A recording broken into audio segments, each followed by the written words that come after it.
يدخلون في دين الله أفواجا আগে আয়াত أفواجا أفواجا ورأيت الناس يدخلون في دين الله أفواجا আগে আয়াত করার সময় দু জবর থাকলে তাকে এক আলিফ পরিমাণ টান দিয়ে এক জবরের সঙ্গে পড়তে হয়।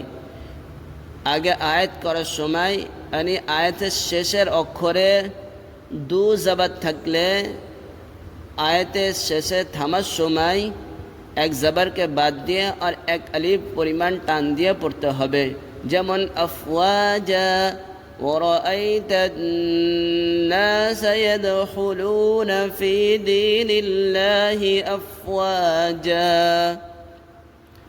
যেহেতু ভিডিওটা ভালো লাগে তো ভিডিওটা শেয়ার করুন ও কোরআনে কারীমকে শেখার জন্যে আমাদের চ্যানেলকে সাবস্ক্রাইব করুন, কমেন্ট করুন ও লাইক করুন। আসসালামু আলাইকুম।